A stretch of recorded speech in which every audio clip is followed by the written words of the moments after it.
Hi there. I know a lot of people are feeling pretty anxious right now. So, I want to talk about symptoms of anxiety to look out for, and then also some things that you can do to manage your anxiety. So, if you notice that you are doing excessive hand washing, and I'm talking about hand washing that is more than what the CDC recommends, if you are washing your hands throughout the day and you're showering constantly, you're sanitizing everything that you touch, and again, you're doing it more than what the CDC recommends, that is a symptom of anxiety. Also, if you notice that you are checking your temperature all the time, that you are feeling sick constantly and checking your, like feeling your lymph nodes, having your mom put her hand on your forehead, just really worried about getting sick, then you're likely very, very anxious about the virus. You also might be experiencing excessive worrying. So, worrying about the future, worrying about all of these uncertainties that we're all going through right now. And also, if you are constantly checking the news, if you are looking at it every few minutes, you're going to multiple news sources. And then on top of that, you're doing a lot of reassurance seeking questions. So, you're asking about the schedule for the day, what comes next. You're worried about money and you're asking questions about, do we have enough? Do we have enough food? Do we have enough money? These are all symptoms of excessive anxiety. So here are some things that you can do to help. The first thing is decide when and where you will get your news information from. You want your news information to be fact-based. So I recommend going straight to the source, go straight to CDC or the World Health Organization, and read the updated information that they provide on their websites. You also can schedule times of day when you will check the news. So maybe you decide that you're going to check like 10:30 in the morning and then again at 4:30 in the evening. Leave it at that. No matter how tempted you are to check at other times, remind yourself, I'll be able to check again at my next scheduled time. Nothing's going to change for me if I know new information right now. The only thing with when you schedule your time, just make sure that you're not scheduling it for very first thing in the morning or the very last thing in the evening.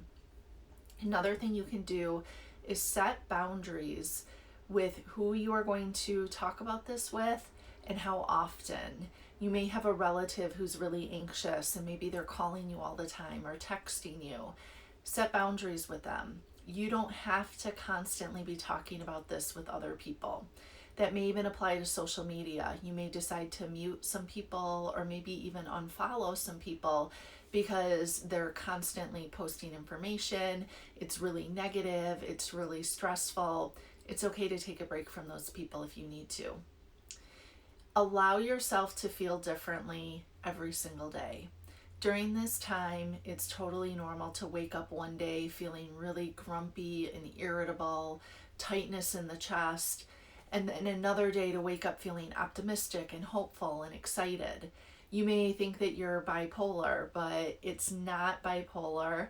It's just normal, a normal reaction to a really stressful situation. So just know that every day you're going to feel differently. Use your self-care tools. So whatever self-care tools you have already in your back pocket, like meditation, yoga, exercise, singing, dancing, whatever you use to self-care, make sure that you're scheduling that into your day. You're making time for some self-care every single day. And speaking of a schedule, create a schedule for your day. But you don't have to be really rigid. You don't need to be scheduling it in 15-minute increments. Just be loose. Maybe you give 2-hour blocks of times throughout the day, and that's how you're scheduling. So from like 9 to 11, that's academic time. From 11 to 1, that's lunch and relaxing. From 1 to 3, that's going to be self-care. But again, there's flexibility and there's fluidity in that schedule. Don't just lock yourself into a really rigid schedule to add even more stress to your life. Another thing that can be helpful is focusing on shifting your perspective.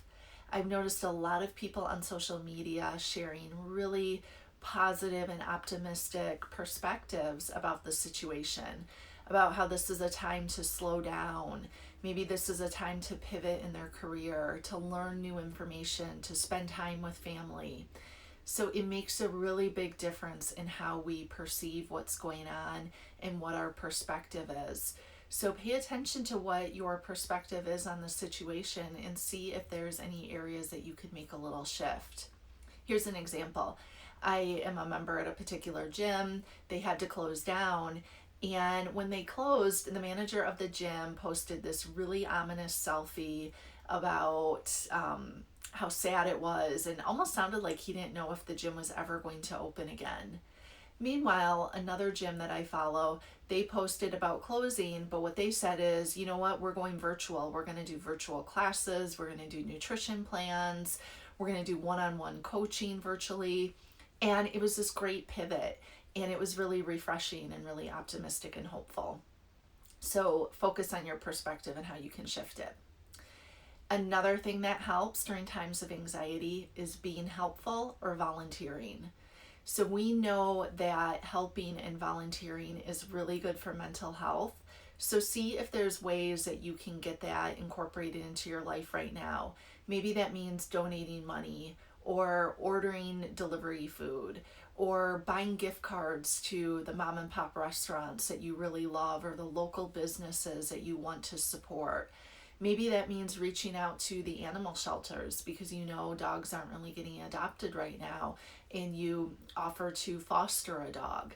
Think of ways that you can volunteer or ways that you can be helpful in your community. Maybe it means walking the elderly neighbor's dog down the street for her because she can no longer afford a dog walker. Just look for ways. It doesn't have to be donating money if you don't have it. It could just be your time as well. And then finally, when you're feeling really, really anxious, I want to just share my favorite tool. So when you notice that you're really anxious and you're thinking about, how am I going to buy toilet paper? Or, you're worrying about the stock market, or you're worrying about when you get to go back to school, whatever that may be, the first thing I want you to do is ground yourself. So put your feet on the floor and try and feel your feet without actually moving them. So you put all of your attention and awareness on feeling your feet, but you don't move a muscle. Once you've done that and you can actually feel your feet without moving them, you've grounded yourself, you've centered yourself in your body. The next thing I want you to do is focus on what you know to be true right now instead of what you're afraid of happening. So right now, I know that I have shelter. Right now, we have enough food to eat. Right now, we have all the supplies that we need. Right now, we are safe. So focus on what is true right now instead of what you're afraid of. All right, I hope these tools helped. If you need additional support, you can always email me at connect@destinationu.net, or you can go to destinationu.net for further information or to fill out the contact form there. All right, take care.